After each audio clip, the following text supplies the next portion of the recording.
All right, this is the debut episode of That Dude podcast with me, Tom Byron, and I'm going to bring on my co-host because I really don't know what I'm doing here. So, everybody, welcome Miss Christy Canyon. Woo! There she is. Oh my God. You always know what you're doing, Tom. You No, I always know don't. what you're doing. And sometimes it works out better when you don't know what you're doing. But I've Yeah. got to say, I'm honored to be your first of many, many, many, many, many guests down the road. Oh, hell yeah. Hell yeah. Well, see, because the reason I brought you on as my first guest is you have so much experience in doing this type of Yeah. stuff, and you know how to keep a conversation rolling and pick up cues and all that stuff. And I mean, I've been on some podcasts, but I've never hosted one myself. So, Oh my God.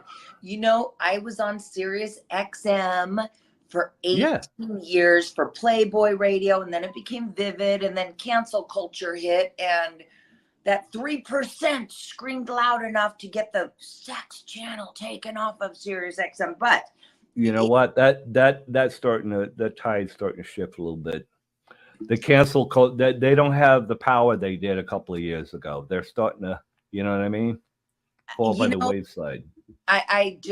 They're loud screamers. But you know what the great thing is, Tom, in this business, especially since you and I got started, I was 1984, and I think you said you were 1982. Ooh, yeah. May of 82. Oh my God, how it's changed. There's always something to do in it now. I mean, before you had filming, magazines, at least the girls had lots of Palm Agency magazine, right. all those great people, Suze Randall. And then once in a while, like a bookstore signing. And it was always in the middle of like some weird area where they allowed those gasp adult bookstore, right? But they fucking line up to meet us. Oh, And then the 90s came around, and then you had the dancing. But now that they've got the internet, and I have to say, correct me if I'm wrong, Tom, girls always had more avenues to make money in this business. Right. 100%. It really was. So here we are on That Dude podcast with you, Tom Byron, who I love and adore. What made you get into podcasting? Because it's all the rage. I mean, it's phenomenal. Well, I like to watch podcasts. I'm a big fan of Joe Rogan, and Jim Norton has a podcast, and I like to watch him. And I got into him because I work in this store called Extreme Gifts, where we sell sexual things and other things, but but there's a lot of downtime, waiting for customers or whatever. So I'm on my laptop, and I got into podcasts, and it's like, wow. I mean, not that I'm such a great host or anything, but I have access to a lot of people. I know, I mean, guess who followed me on Twitter yesterday? Remember Nikki Dial? I love her. She commented on something after I said, I love you, Tom, or whatever I said. I quoted your tweet and said something, and then she jumped in. She's popped back up about 2 years ago. She, out of the blue, someone said, oh my God, Nikki Dial's on Instagram. And I said, oh, it's probably a catfish. Don't send money. There's so many of those, man. It's so hard to, In fact, a public service announcement on Tom Byron's That Dude podcast. Never send talent, whether it's adult, whether it's soap opera stars, what singers, don't send money. 99% of the time, it's not that person. People get scammed. Wake up. There's a lot of cockroaches out there. Like, I never ask for money. Most girls don't ask for I do. Give me money. Well, if you're out there, my Twitter handle is @RealTomByron. @RealTomByron. Send me money. I love money. We all do, but you get something in return. No, it's not marrying me. You're not paying me to marry me. Go to our loyal fans. Go to our only fans. For that money, you get a video of me. You get a photo set of Tom Byron, you know, that kind of thing. But anyway, and so I DM'd Nikki Dial on her IG page like 2 years ago. I'm like, if this is really you, who was the photographer that shot us together and who did the makeup? And she DM'd back, Ron Vogel and Alexis did our makeup. We were at Ron's studio in the back shed, blah, blah. I'm like, okay, it's you. Because nobody could describe Ron Vogel's studio like Nikki Dial and I. Yeah, Asia Carrera did the same thing when I sent her a friend request or something on Facebook. I just sent her a picture back. You know, I just went, took a. I love Asia. I love how some of the girls, a very small percentage, migrate back at some point. It's always been a safety net for a lot of us, especially from that era where we don't, to my knowledge, have a lot of the horror stories. The newer, it was always a safe haven for us. Right, exactly. And the center of that moral universe was, Jim South.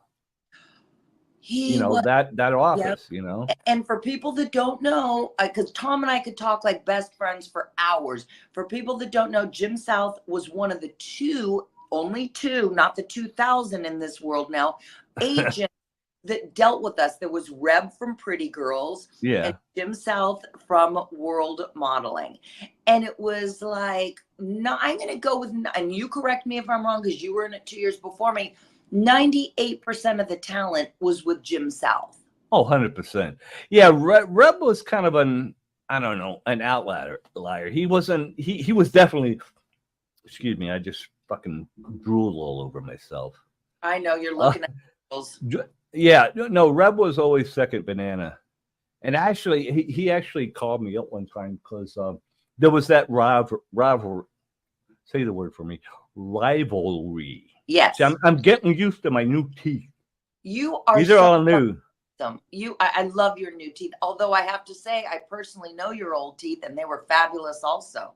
Yeah, but I made the mistake. I had I got the veneers. Okay. Back in like the late 90s, that was the thing to have veneers. So, right. But what they do when you get the veneers, they grind your real teeth down to little nubs, and then they glue them fucking things on basically. But they didn't tell me that those things have about a 20-year shelf life and they start falling out. So I had all my veneers start to fall out, and I just went, fuck it, let's start all over. Yeah. So now I got, choppers. Teeth. They're beautiful, Tom. They're so great. Yeah. It's, when we were younger, we would say to people our age, which was fucking ancient when we're in our 20s, and someone would be like, oh, I'm 50. And I was such a little punk. I'm like, oh, age is just a number. You look great. Okay. Age might be a number. Tell that to my hip. Tell that to my left foot. Tell that to my back. Like, age might just be a number, but your body, like I had, my left foot has some, sports injuries. Like it was hurting, and I go to the foot doctor. They do the MRI. Right. And he's like, well, you have a sports injury. What did you play? And I said, nothing. Porn. I'm you play porn. Yeah. And he's like, but you had to because you show us. I was like, well, stripper heels for 10 years. He's like, yeah, that would do it. And sure enough, so my left foot just, it smarts a little bit sometimes when the cold weather comes in. I'm with you, man. I have so many things. I have arthritis. You should write this down. Arthritis, diabetes, hypertension. I take a handful of pills every night because I'm 63. It just is what it is, You know what? It's better than the alternative. We're still here. Absolutely. And we still look pretty fucking good. So I'm not. Yeah. And we lived through in my humble or not so humble opinion, we lived through the best time ever in the business. We were such a knit family, Tom.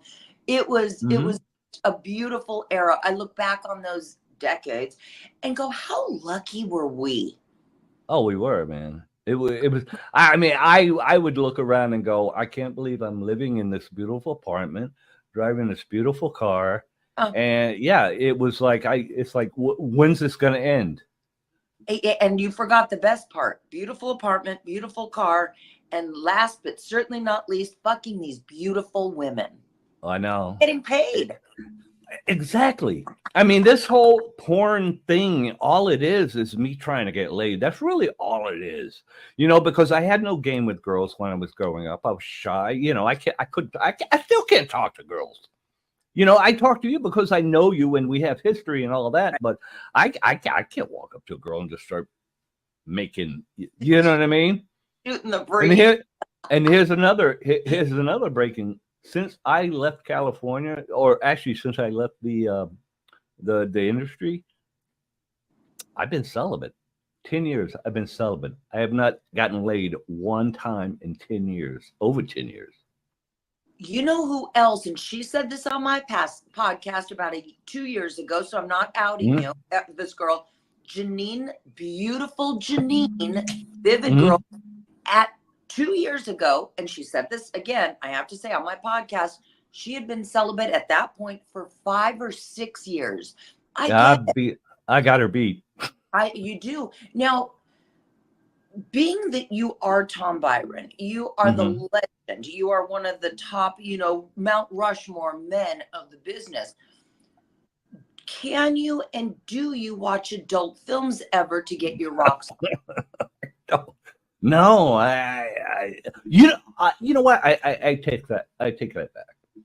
There's a couple of girls that follow me on Twitter. I follow them back, and because on Twitter you could the porn going by, right? And I will look them up on Google and possibly verge over to one of the tube sites. And Gia Durza, that's one of them.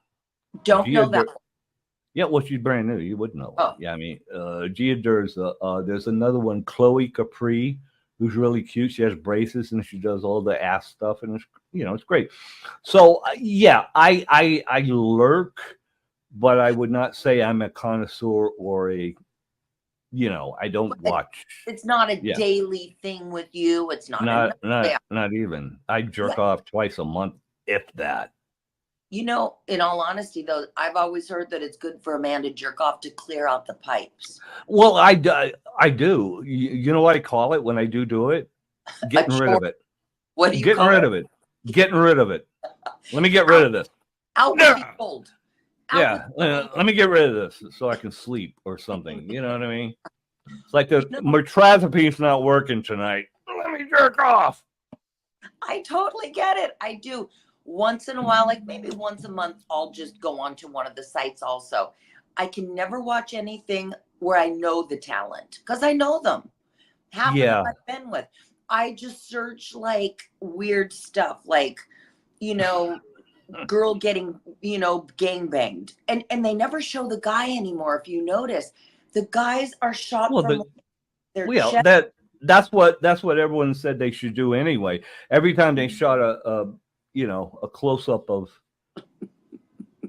my sound keeps going out. I'm gonna take these stupid headphones off. I think I'm just here we go. You hear me? I hear you fine. Okay, great. Yep. All right. I don't know. Okay, well you know what? I love it that you're working out the kinks with your girl Christy Canyon over here. I think it's amazing. I really do. And they're lining up. Like when I told Ginger, I'm doing Tom Byron's first podcast, she's like, oh my God, I want to do it next. You are going to get Let's do it. You're going to get all the grades. I did the group text, so you guys have each other's current numbers now. Now, being that you're in New York, and I'm assuming not in the city per se. No, I'm in the suburbs. Do you still keep in touch with a lot of our friends from the 80s and 90s? From New York or from LA? There? Which everyone's in a different area now. A lot of people moved to Vegas, a lot moved to Texas, Florida. Well, I keep in touch with our old general manager, salesman, John Blatt, who used to work with us at Extreme. Okay. I keep in touch with him. I actually just was texting with Seth Gamble about, because he had hit me up like a year ago when I was going through all my dental stuff about, coming and doing an acting part in one of his movies, because he's like the I guess the producer or whatever of Wicked. Right. So he had called me like a year ago to do an acting part, go to LA and the whole thing. And I wasn't ready. I was going through dental surgery and all this crap. So I just hit him this morning, and yeah, he said he's got something coming in November. I said, man, I need something sooner than that. I'm gonna go there sometime this summer. There have been a few people that have hired Ginger and I for cameos, like right. like Axel Braun, Ricky Greenwood, and they're big productions, they're big budget, Right. they're so much fun. And you know what? I still get that warm, fuzzy feeling being on a great set. On a set, yeah. I love the business. It is done so right by me, because I did right by it. With the exception of a couple months in the mid 80s where, I got a little crazy. Like I did a scene with you. You won't remember this. It was probably late 84, 85, The Woman in Pink. I remember that. I think Heather Wayne and I, if you remember Heather Wayne, we had to have been on a 2-day bender, right? We were but I haven't done anything like that in decades. But it was, I fell asleep during the scene. And you're like, wake up, wake. I remember that. We shot at an Irish bar. Not that movie. We shot at a soundstage, and there was a big bed, and I was like, bed. Well, yeah, bed. okay. Well, the other day we shot at an Irish bar on Van Owen Street. I can't remember the name of it, but I guess you weren't in any of those scenes. But I just remember an Irish bar, and then also the director was named Marty. He was like a drama teacher at some local college or something like that. Marty, I don't remember. I don't want to say. He kind of looked like the skipper from Gilligan's Island, kind of a big, jovial looking guy. It sounds vaguely familiar, but what company, do you remember what company he shot for? I think it was that company that put out The Woman in Pink. I don't remember. Was it Western? I don't remember either. I remember a lot, but not obviously everything. We're going back 40 years, right? I know. Has so much room in it for everything. Yeah. It only has so much room. But so even though you're not in LA, you're not in the business, you still work kind of on, like the side of the business, working in a novelty store. Yeah. I mean, and I edit while I'm in there too. Besides watching podcasts, I edit for Boxing Insider. I edit for XPW Wrestling. I have a LinkedIn thing, and I'm trying to get some remote work, video editing, because that's what I do. I mean, that's what I'm good at is video editing. Now, you're also on Loyal Fans. Yeah, I'm actually gonna I'm gonna go live probably like tomorrow and just do like a Q&A. Because I've never done that. I've never done anything like webcamming or anything like that, so I don't really know the protocol. Maybe you could fill me in on that. I do a live on my OnlyFans once a week, and I try and keep it Sunday nights, 5 p.m. PST. The consistency is what they like. Now, once in a while, if it, like I went to the Doobie Brothers on a Sunday, so I moved it to a Monday night. But you try and keep that. They have questions. If they're nice, they send you tips. This, that, and the other. Right. Now, I auction off my lingerie. I don't know if that's your bag, but if you have any questions, let me know. I have a meeting. I have a, I have a Versace shirt that I wore in a scene with Sasha Grey. Oh my God. And that was the last time I worked with Sasha Grey, and it was also the last time I wore that shirt. And I never took it to the cleaners. So it has Sasha Grey's juices. Yeah. And me too, my sweat. So How much you think I could clear for that fucking thing? Now, granted, it's the Versace shirt and was over $1,000. Of course. To buy. So of course, because money meant nothing back then. It was exactly. Like, so that plus the Sasha sweat. What do you think? $5 grand? Could I get $5,000? I don't think so. No. I don't know. Here's the thing. I sell clothing on eBay, but the thing is on eBay, and we could talk about it later. I put it up on eBay, but I didn't get anything. I think I put it up for like $3,000 or something like that. I'm not letting it go for less than $2,000. Bottom line.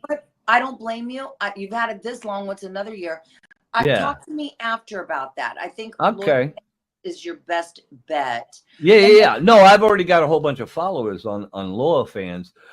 I want to convert them to subscribers, but I also want to, get that tip going. I don't know what they want my old 63-year-old ass to fucking do for them tips. Find out. Hey, I'm 58 and my old ass and tits is not far behind. Yeah, but you still look good though. Well, you've preserved very well, my dear. Yeah. I like to preserve pretty well. You're very. We're always going to have our hardcore following. Now that I'm still out there, and I never left the business. I never okay, I'm going to leave for 10, 20 years. Whether I did Playboy Radio, and then when that, after 18 years, I jumped on the next lily pad. I got on OnlyFans. I got on Sex Panther. There are so many different avenues, to go. I did some scenes, collaborations for my OnlyFans. Right. I love it. I'm like, when people have their midlife crisis, they get the Corvette. I'm like, I want to fuck someone. Yeah, you know what? My midlife crisis was when I had Tom Byron Pictures, which was because the first year and a half of Tom Byron Pictures, I was in every scene because there were all these hot girls in the business, and I wanted to fuck all of them, and I knew my time as a performer was coming to an end because I was in my 40s. I was approaching 50. So I basically wanted to burn the candle at both ends and do as much fucking as I possibly could before I rode off into the sunset, which is exactly what I did. And you rode off so well. You did. You look great. You look amazing. No one ever has anything bad to say about you. You know what I mean? Like you're good. You're that dude. Yeah. Well, I try to be nice to people. And plus, you know what? I don't associate with that many people. So there's no chance for any scandal with me because I'm not out there getting drunk and having TMZ snap pictures of me. You know what I mean? Right. I'm not part of that scene anymore. I used to be. Early 90s, I was all over the Sunset Strip, man. Going to Coconut Teaser and Club Lingerie and all those, Viper Room. No, Viper Room. I went to it when it was called the Central, okay? Before Viper Room, and I saw Chucky Weiss there. I never went there when it was that club. And I cock blocked him. There was a girl. This was back when I was living with Gina Fine, and we went to go see Chucky Weiss because she's a friend. She knew everybody in Hollywood. She was the best person to go clubbing with in LA because she knew. Amazing. She knew every bouncer, every doorman, every club owner. So we went to go see Chucky Weiss, and there was some people. We all went to Canner's Deli afterwards, and there was one cute girl, and I just started, wrapping her up and stuff. Ended up taking her home. Then I found out later that that was Chucky Weiss's girl, and I fucking cock blocked him. So sorry, Chucky's in love. Oh my God, that is Chucky got cop blocked by Tom Byron. By that dude. I mean, yeah. But you know what? You are that dude. Now, I never knew, like, we knew each other very well on set. You and I never hung out off set to my recollection. Yeah, I don't know. We just didn't. I just like I hung out with Mark Wallace a lot because we had a mutual love of marijuana. And I like going to have sushi and stuff. I dated a few girls. I mean, in the business. Yeah. Who'd you date? Remember Gina Valentino? I went to high school with her. Yeah. We went out for we went out for not that long, maybe less than a year. But she ended up she shot her. She had a stalker ex-boyfriend at the time that and he had like just terrorized her, and somehow he had managed to get over to her apartment and get in, and Gina shot the guy. Didn't kill him, just kind of nicked him. But so that night, I think the SWAT team came to her apartment, and they had to take her away. But it ended up going away. But yeah, she actually Well, I shot a guy that was stalking. Well, nobody knows. No. The only other person that knows is Lori Smith, and Lori Smith's not with us anymore. Oh my God. Now, was that in the 80s when she lived? I went to her apartment once in North Hollywood.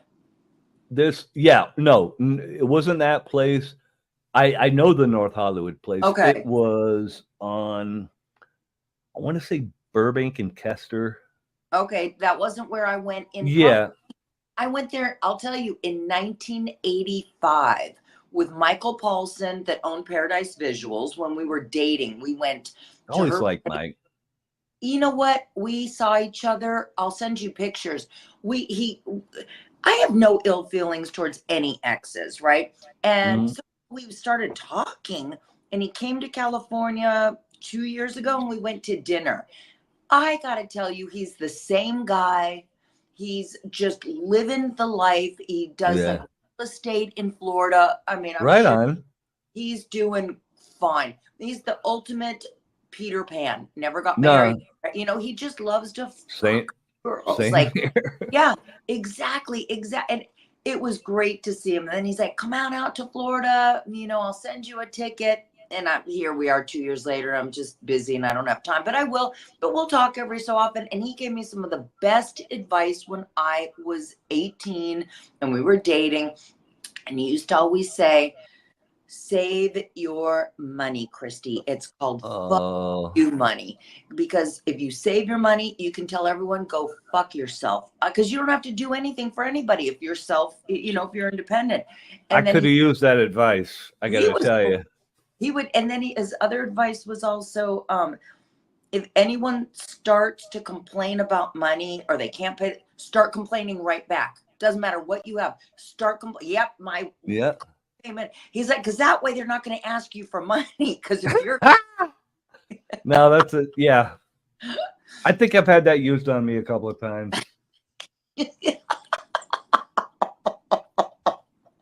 Works like a charm every single time. Oh my God. Remember when Michael brought AC Cowlings to the award show, the Night of Stars? That was and it was like less than a month after the Bronco chase. And here's Al Cowlings at a porn event. He was friends with all those guys. Like in 1985, he used to hang out with AC, OJ, and I remember a designer that was really popular, ABS, right? It was like one of the hottest, designers in the 80s. And he used to say to me, I love OJ's a really great guy, Christy, but he keeps beating his wife up. Like even then, and then I forgot about it, and then 10 years, whatever later, I'm like, I do remember Michael Paulson always saying that. Like, I never met him, whatever, but. Yeah, same here. Although I did meet Kalen, because another one I saw at a party like a year after everything, the trial and everything. So yeah, those are my two people from the OJ thing that I met briefly. I met whatever her name. What Caitlin. Kalo. I met Kalo on Playboy Radio. He came in. He was promoting something that he was trying to get off the ground. Right. I don't know. And he was actually really nice. I have no opinion of that. I just, Yeah. I don't get in anyone's business type of thing. Whatever. Did he know? Who knows? I don't know. But he was really nice, very mild mannered, very quiet, Cato, just very humble. That's how he Yeah. Yeah, I mean the guy was kind of shy. He was out of his element, so he was a little shy. But I just met him. It was like, hey, how you doing? Right. Okay. I didn't stand there and talk to him, And now let's say you're walking down the street. Let's say you go into the city for something, Tom, also known as that dude. Do people still recognize you? Up here? Yeah. No. Isn't that interesting? Yeah, but because I'm not in a place where any kind of, celebrity would be, because people in LA or New York City, they just kind of expect it. You know what I mean? I've seen a lot of people walk right past me in New York City, Marvin Hamlish. Right. So you don't really think of it in LA and up here, I don't know. I kind of keep a low profile. I'm, semi-retired, so I don't call attention to myself. Let's put it that way. Right. I get that. I know. It's rare even for me because this is what I look like almost all the time. A little lipstick, mascara, just hair. I don't go out looking like, the bouffant. Remember those hairdos from the 80s? It was like who I spoke to about a year ago, and I owe her a call. I'm a bad friend. Tina Marie. Oh yeah. Yeah, I remember. Yeah. Mark Carrier's ex-wife. And she's living in a different state, just, doing nothing. But I gotta say, sometimes it's fun to talk to our old peeps from that era. Yeah. The only thing I remember of Mark Carrier's studio is that's where I learned that Stevie Ray Vaughan had died, and I was all fucking bummed out. It's like I like literally like had to like leave the set, and, I was like, because he was like my hero. He was like the Jimi Hendrix. Fuck Jimi Hendrix. Stevie Ray Vaughan is, and I saw him in Texas, like back in the 70s. Yeah, in Austin. And he's not. He fell off a bike. Whatever his name was, Mark Carrier, fell off a bike biking in Hawaii and became like a vegetable. His brain got damaged. Really? And I gotta say, Tom, from everyone in our era, he was the only bad apple to my recollection. He wasn't a very nice guy in the end. Yeah, see, I just didn't really know him that well. His operation or whatever for what he paid was not within my, I don't work for certain low rates. Right. I just never did it, so I never worked for them a lot. But I never really met the guy. But the one thing I didn't like is like how he brought the prices so down. He flooded the market with that cheap stuff, and then all of a sudden people that were getting $30-$40 for a piece, right? We're now getting struggling to get a $10 price. You know what I mean? For people that aren't maybe new to, watching podcasts about the adult business, I have to say, Mark owned a company in the 80s, probably started early 80s, called Video Exclusives. Obviously, with the word video exclusives, it hasn't been around since, 30 years. Yeah. And he was the guy. I'm not a big fan of his, but I do give him credit. He was the first genius, let's call it what it. He ended up a multi-millionaire. Unfortunately, he can't enjoy his money now. He was the first guy that would buy ads in magazines. Oh yeah. Wank and 99 scenes for 99 cents. And these people would be like, holy shit, I'm getting 99 videos for 99 cents. Yeah. Right? They'd pay that 99 cents, whatever the shipping was back then. I'm not saying I didn't respect his business acumen. I just, for the overall health of the industry, it kind of like fucked things up. He brought the bell curve way down. So these people would buy these 99 scenes for 99 cents. They're expecting like a truck to back up, like FedEx, like get one cassette in the mail with 99 scenes just in a row. You couldn't you get like a headache even looking at them. They went so fast. But he made millions off of that scam. Yeah. You got 99 scenes, but it was all on a 90-minute cassette tape. Yeah, with the tracking going through. I mean, you couldn't. I mean, you can't even watch it. You know. Oh my God! He probably bought used tape. It probably cost him $2. Oh no! He bought what they call one pass. Actually, it was probably double pass. What one pass means is it's already been recorded and you're recording over it. So if you have one pass tape, can be recorded and then recorded over again. And the more times you record over it, the less the quality goes. So he was using at least one pass tape and probably 3 or 4 pass tape. Interesting. I didn't even think of that, but what are you going to do? Who was your, obviously looking back, Vivid was my favorite company. To me, they were Mecca. They were the top of the food chain, right? Yeah. Who was as male talent, Tom Byron, that dude Byron is your new name. Who as male talent, who was your favorite company in the day to work for? Well, I mean, Vivid, but really, I mean, I liked the guy, Bisco. He was good. I did one movie for him, but my main guy over at Vivid was PT. Yeah, I mean, that's who I did my best work for and who I enjoyed the most because we were on the same wavelength. We both came from theater, and I respected his greatness in that area. I mean, have you seen Jesus Christ Superstar? No, but I've heard it a gazillion times. But you guys had the same vision then. Yeah.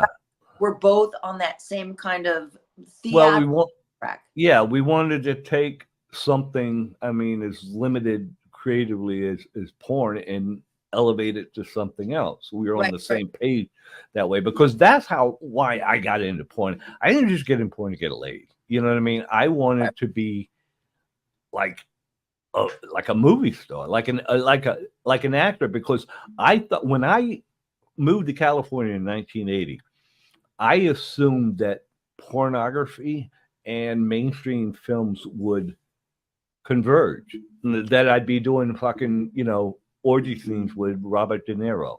I actually thought this, you know what I mean? And if you think about it, I mean, the production values of 70s porn were getting better and better and better. I actually saw a billboard on Santa Monica Boulevard in Westwood for a movie called High School Memories. And it was a Net Haven on a fucking billboard on Sunset Boulevard. And I was just like, and then also don't forget Caligula, that movie with Malcolm McDowell and John Gielgud and Peter O'Toole and Helen Mirren had hardcore sex in it. You know what I mean? So that was another thing where I was thinking that these two, they're going to merge. And then Reagan got in and Meese Commission and kind of that whole, and plus VHS, because VHS became a thing in the early 80s that kind of took away that magic of a theatrical release. You know what I mean? So there's just a lot of, and AIDS.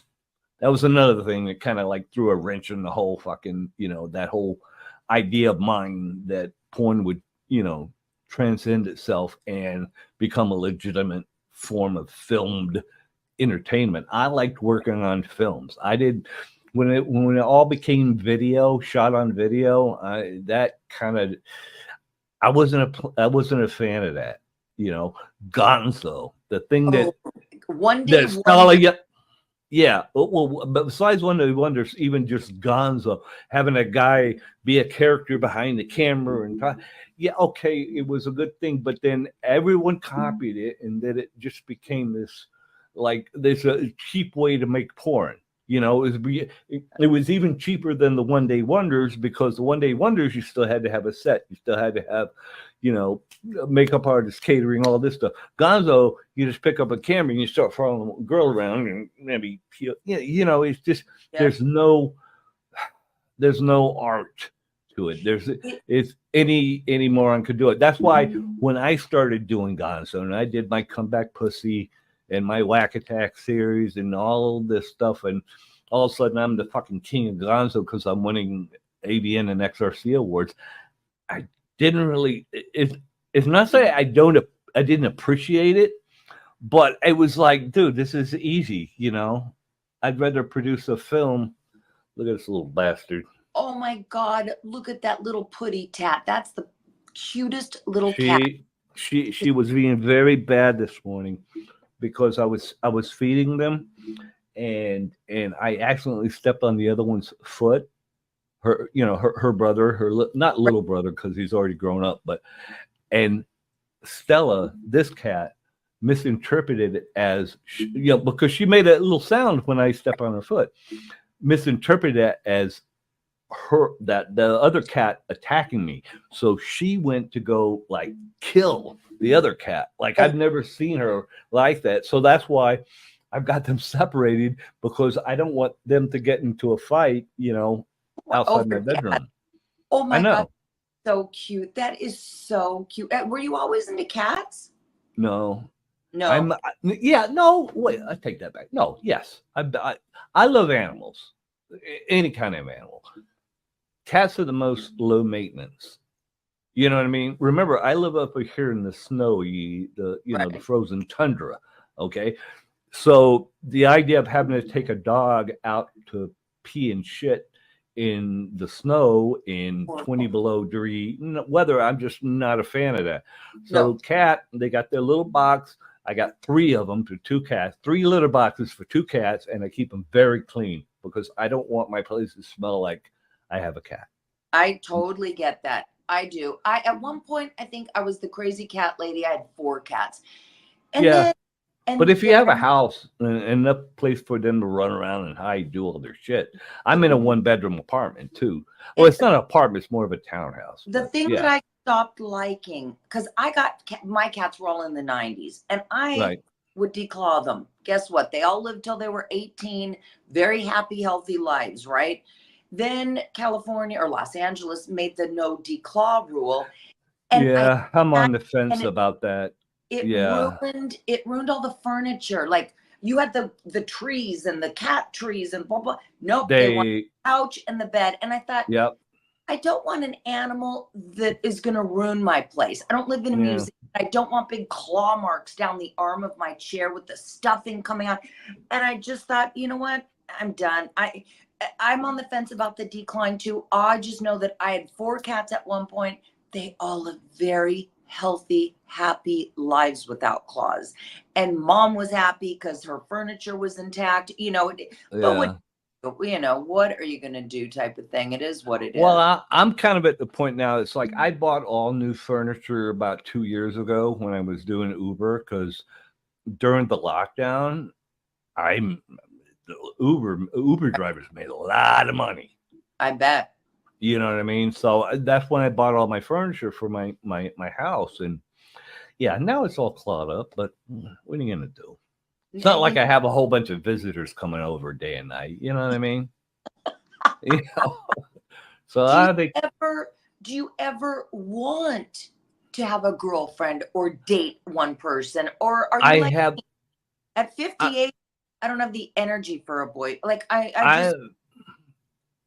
exactly. The energy, the desire. I mean, I'm trying to pretty much take care of my own life at this point and be there for my close friends and stuff. Right. So I don't really want to, I find it hard enough taking care of my own self. Don't know if I could bring someone else into the equation, but you never know.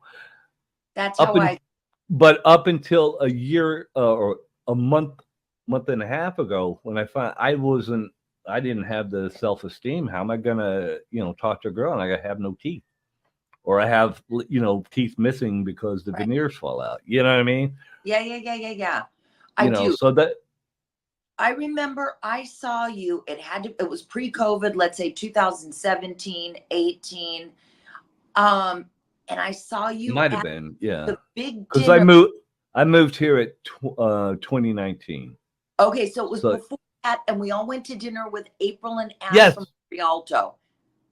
Yeah, someplace in Santa Monica or Marina Del Rey or something. Yeah, I remember that. We got a picture together. Yes, and I remember you weren't as happy then as you seem now, for whatever reason. Because I remember leaving with the guy I was with, going, he didn't seem happy to see me. He was so quiet, and you were. You know what? I had just spent the whole day driving around Los Angeles. Remember, I was doing Uber before I left here. And between that, I was doing Uber, and I was also I was doing stagehand work. Remember Tony Montana? Love him. Julio. He got me into the union, the stagehand union. So I was doing that and doing Uber because, as you know, it's expensive as hell to live out there. So and it gets worse every day. I see him maybe 4 times a year. I'll see him. We all go to dinner with like Mickey Lynn and a big group of us. He looks better now than 40 years ago when I met him on set. He looks phenomenal. He's really come into his own. It's that stagehand stuff. It's the stagehand stuff. A, it's good money, and B, he's been doing it long enough, so he's got a regular gig. Bold and Beautiful. I think he worked on The Prices, or still works on The Prices Right. So he has those regular gigs, so he works all the time. And that stagehand stuff, it'll build you up, man. Because you're pushing like big carts around and he's stages. Amazing. So the last time we all went to dinner, I don't know, 6-8 months ago, time has no meaning anymore. Time goes so fast. Last time we went to dinner, he's like, I want you to talk to somebody. And I thought it was like a friend of his that was a fan, right? So I'm like, hey, it's Christy Canyon. What are you doing right now? You stroking your cock, right? That kind of thing. And all of a sudden I hear, hey, it's Mark Wallace. How are you? And I talked to Mark, and I hadn't talked to Mark in 20 years, and it was really good to catch up with him. He's living. Yeah, I haven't talked to him in a long time. It's been a long time, and who knows if I'll ever talk to him again. But it was really great to hear his voice again. He comes from that wonderful. Mark is one of the few guys that I actually dated in the early 90s. We'd fuck off camera, He was adorable, though. He was loving and romantic. Yeah, he was a good guy. It's just when that whole thing happened with the the HIV thing, it was weird. We had just started a company, me and Rob, the Extreme Associates, and our whole thing was being non-condom, because everyone was rushing to put rubbers on and stuff. So and also because of my association with him, there were a lot of rumors flying around. I actually had to go to Steve's office and have a powwow with him. It's like, your girls are going around saying that I have HIV and blah, blah, blah, because I used to hang out with, it was the whole thing, right? Steve, and then, just so people know, Steve, that you went to go see, owned Vivid Video, which is what right. Yeah. So, and when all the stuff started coming out about, the date changes, I don't know, like I sort of,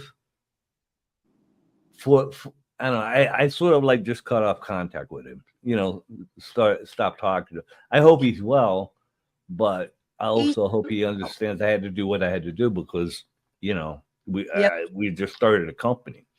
You know? Yeah, no, and what he did was atrocious. We had stopped talking, I don't know, 5 years before that came out. I think I'd already quit. Yeah. But I just remember thinking, oh, Mark, come on, that kind of thing. Oh, it was horrible. I went through like a lot of mental shit because of that. I mean, think about this. Who's my first love? Tracy Lords. Exactly. See how that turned out with not even knowing who she was and okay, yeah, okay. Who was my best friend back then? My best male friend. Peter North? No, Mark Wallace. Mark. Exactly. So both of them. Yeah. So you ask why I haven't had a girl or haven't been or do I seek a relationship? I got big time trust issues. Big time. I even made a post on Facebook like I'm the poster boy for intimacy issues because I don't want to, go through that heartache. I mean, imagine being in love with somebody and then finding out not only did she lie to you about her identity, she lied about her age, and she was actually 16 and 17 when I was, just fucking, yeah. And then, fast forward years later, my best friend, oh my God, he's got HIV. And not only that, he, he did some hinky shit. And I'm just like, I know. I mean, that's why I only have one or two friends. That's why I don't, get into relationships because I don't want to go through that trauma again. I don't. I'm in therapy. I'm in therapy right now. I'm dealing with it, and I figured out some things about myself. One of them being I'm autistic. I have been all my life, and it was spawned from when I had childhood epilepsy. So I've dealt with this, and my therapist says, well, yeah, okay, you maybe have Asperger's or whatever on the spectrum, whatever they fucking call it. I did the 70 question test, and they said, yeah, okay, you got it. But you're 63 years old.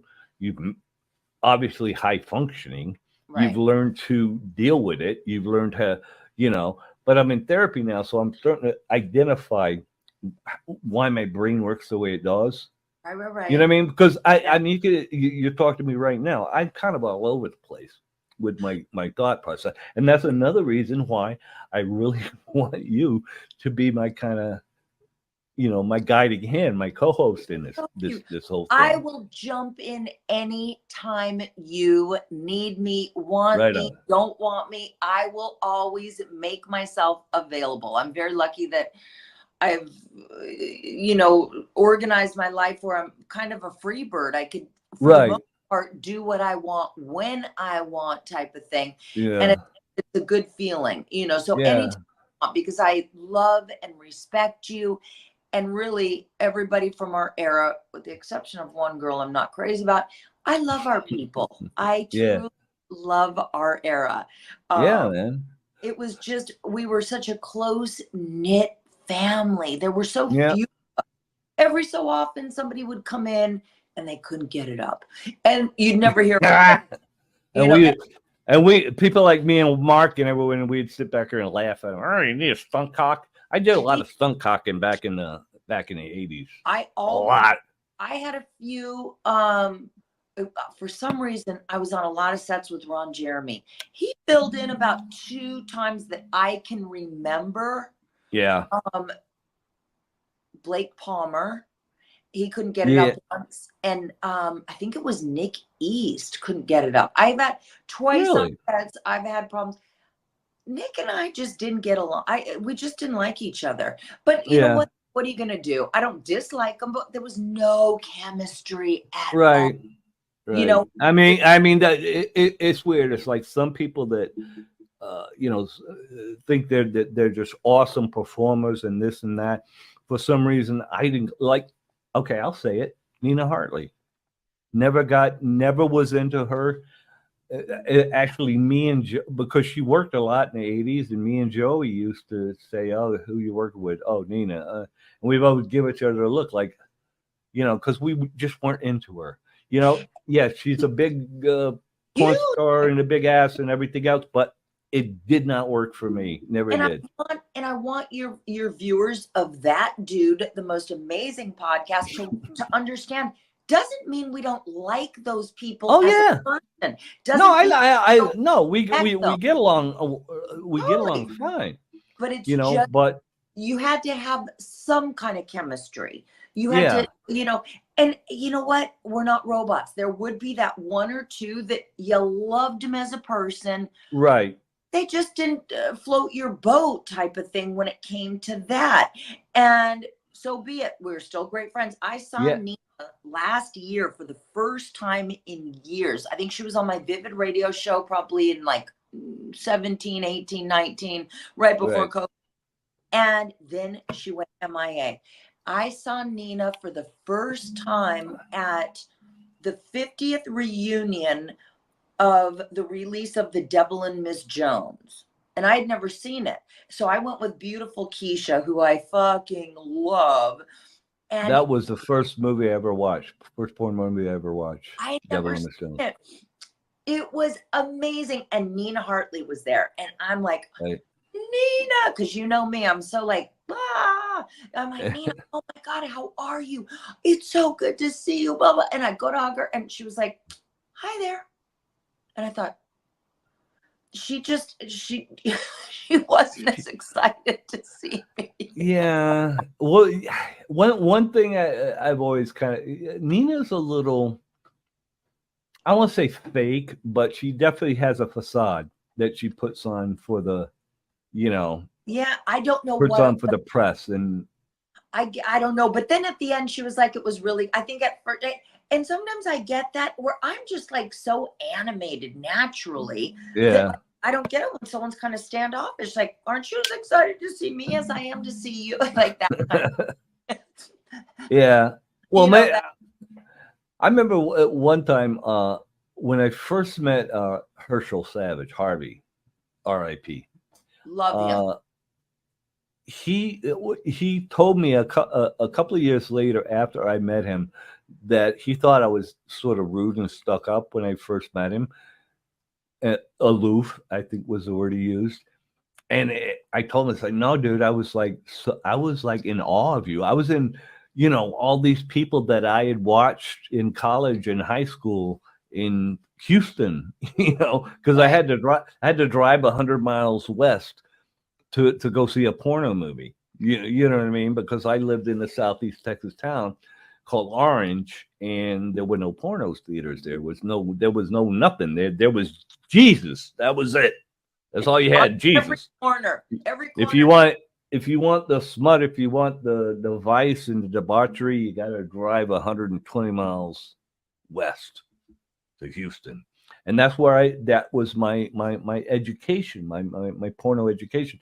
So yeah, so when I met, you know, people like PT and people like Herschel and Joey Silvera and John Leslie especially, I mean, dude, I didn't know what to say, and I may have come off aloof, or the bottom line, I was just taken aback and in awe of these people. They were my heroes. I see before I got into porn in 1984, right after I was 18, I had only seen one porn film. And it was some night, I think I was probably drunk, you know, at some guy's house. And he's like, oh, look at this, Christy. And he like puts in a video. And I'm like, what is this? And it was Hal Freeman, Valley Girl with Debbie. And I'm like, who are these? Look how much fun they're having.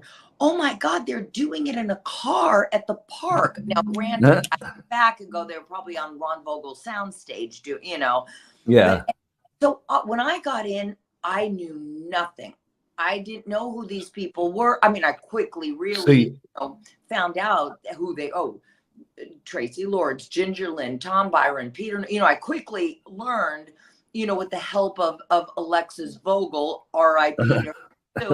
you know, who people were. And I was like, but I always felt like they were always, which I still believe, they were like the kings and queens. I was like the little puppy dog walking on the set. about, sex. I had never been with a girl in my personal life. I had never been with two guys in my personal life. I had never done an interracial, scene or sex with any. I learned about sex on porn sets. Same here. The only difference in my case is I knew everybody because, like I said, before I moved to California I would go to Houston and watch. I would spend a couple of days going from theater to theater to theater watching movies. I knew all the directors. I knew all the actors. Right. When that was my thing. It's like whenever I walked into Jim South's office for the first time, and I looked around the walls, I went, "I'm in the right place. I know all these girls." Yeah. So I actually knew everybody. But going back to what you said about learning to fuck in front of the film, I was the same way. I had full bore sex with one person before that, and she was a prostitute. Oh. Right on Airline Drive in Houston, Texas. There's a road. It used to be a whole bunch of what do you call it? Mobile homes. Okay. You know what I mean? And they would be modeling studios, but they were actually they were whorehouses. So I had my first sexual experience with a whore or a prostitute, sex worker, whatever the fuck you call them now. And maybe a couple of like getting jerked off, from a couple of girls. But I mean, I basically learned how to fuck in front of the camera. And I want people to understand that we were so fortunate that we could learn about it with pros in a very controlled and safe environment. And we made a couple, but I never felt threatened. I never felt okay, I showed up for a girl, and I'm doing a 10-man, anal gangbang. Right. What they told you were going to do is what you did. There was there was no backstabbing. There was no bait and switch. It was very safe. We all knew each other. And plus, we had a lot more power back then too. The actors and actors, we had a lot more. I mean, because it's not like today where you can give somebody a pill or a shot or whatever, and all of a sudden they're a porn performer. You actually, this was a skill. We had to, be able to fuck in every sort of condition, and right. And it's got to get up, So what? Like every, I'm sorry, the business has completely changed. Like everything, it's But anyway, I got to wrap it up soon. I wanted to wrap it up. Ginger and I were wondering, Tom, what is going on with your biography? It's not an autobiography; it's a biography. No, it's a book written about Tom Byron, written by award-winning journalist and best-selling author Mike Sager. It's called "Fame is a Whore on Butt Row." Oh my! Okay, and I didn't know that, and I love hearing that. With that being said, when is your book coming out? Because I've been hearing about it for at least 2 years. Oh yeah, I've been hearing about it for 5 years. Hopefully by the end of the summer. It's like every time he gets a little. First of all, the guy's a couple of years older than I am. Okay, and I'm, he just got COVID again. Oh, geez. And that's it. And he said, "I don't understand it. It's like I just got a booster a month ago." I said, "Stop with the boosters. That's what's giving you COVID. It's like it's like they don't work. I took one when they first came out. I will not take another one. And guess what? I've never gotten COVID." Because I agree. I got my 2 shots because we all are kind of like, I never. Well, it was when it came out. It was like, I'm so fucking tired of wearing this fucking thing on my face. I got to take a little vaccine, and I'll be able to walk around with that stupid thing on my face, I'm down. I didn't do the 2 shots. I did the one and done. I did the J&J. Okay. Yeah, I did 2, and then I did 1 booster, I don't know, 4 years ago, whatever. Nothing since.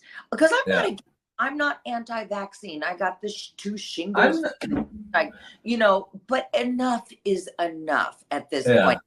I think I got it once, but I don't even know. It was like last year. I was in Chicago for a convention, flying home feeling like I was like that's exactly how I felt the day after I took the fucking vaccine. Right. You know what I mean? So if that's how COVID felt, I think was the day. But I never got it. I don't know if I had it because I remember getting home from Chicago, going to sleep. The next day, I'm like rummaging through the medicine cabinet. Oh, here's my COVID test, right? And I stick it up my nose, whatever, put it in the formula, and it just positive goes all the way up. And I'm like, fuck, maybe I did it wrong. So I take the second one out of the package, do it again. I'm like, fuck, I got COVID. Then I'm like, when did I get these COVID tests? They had expired 2 years prior. So I Googled, do the test, still work after they expire. And it said no, because the chemicals break down, whatever. So then I just went to sleep for 2 days. And then by the 3rd day, I felt better. I go down to Save On, Thrifty, whatever it's called now, CVS. I get another test. Nothing. So, and then I felt fine. If I did have it, I still don't know. If I did, obviously I lived. And it was like a really bad 4-day cold or flu. I've had flus for 2 weeks that were a gazillion times worse than what. See, I don't even get flus. I think because I hydrate so much because of my diabetes and stuff, I literally go through. Oh, are you there? You see me? Yeah, it just froze for a second. Okay, so your thing is it's been kind of choppy, but what are you gonna do? It is what it is. That's most of it's good. That's but you got a few audio dropouts, but what are you gonna do? Oh, I know. Okay, so when you edit, if you need to call me and I'll just say tits. Cock, like if a few words drop out, I'll just like airdrop the words to you. That's too much work, dude. That's too much work. Hey, look, well, you know what we need to do? And I got to talk to my boy Gino back in LA. We need to be in a goddamn studio in person, you and me with our guests. And that's what I'm going to work on next, because this remote thing it's okay for what it is, but I need to go down to LA. I got a place to stay. I stay at my boy John's house. Okay. Book some guests, and we'll just shoot a whole bunch of episodes in LA. And we'll hang out and go out and have dinner and all that shit. And we're gonna make up for lost time when we never hung out, just because we were on. We had different circles in that little circle of peeps. We just hung out with different. I was more, I was really good friends with back then was Heather Wayne. Yeah, we went out I think once or twice. She was so cute. And Bruce 7, we used to go to his house all the time in Canyon Country. We'd have parties. I remember working for Bruce, because whenever there was like somebody I wanted to fuck, and he was shooting a scene, he'd add me into the scene. I'd do it for free. I didn't, it's like, oh man, I want to, any way you could just put me in this scene too. I'll, he was always good like that. Because he knew he would get great footage if I was legitimately hot for a girl. I loved Bruce 7, again, R.I.P. And then I was also besties at that time with Tina Marie, Mark's wife, and who was in the business in the early 80s, and Alexis Vogel. I loved her. So she was so much, the one and only time I met John Holmes on W Pink in January 1985. He was working with somebody. So I go into the makeup room. Lexi was so much fun. So I walk into the makeup room, and there's Lexi standing up, her chest against John Holmes' chest, and his dick is coming out from her legs, and there's still this much. So I take my tits and I push him up against Lexi's back, and his cock goes through my legs too. And there's still that much left, kind of, And then she just gets down and sucks him off. Like she was like, she would have been Yeah. the greatest porn stars. You used to walk in the makeup room, she'd be like getting doggy style by people. Oh, I know. I remember Lexus. Yeah, I actually had a boa constrictor. I ended up giving away to her and her boyfriend because the boa constrictor was getting too big, and it's like it was hard enough for me to feed the mice, you know, to the boa. It was getting big to where it was like I was going to have to start feeding it rabbits or something, and it's like, nah, I can't. Just take this thing. And they took it, and I don't know whatever happened to it. But yeah. So funny. All right, baby. I'm gonna get going. Please, All right. keep me posted, keep me updated. When you come out to LA, your friend will find a studio and we'll fucking whip through 5 a day type of thing. Let's do it. One day wonders. Gonzo style, baby.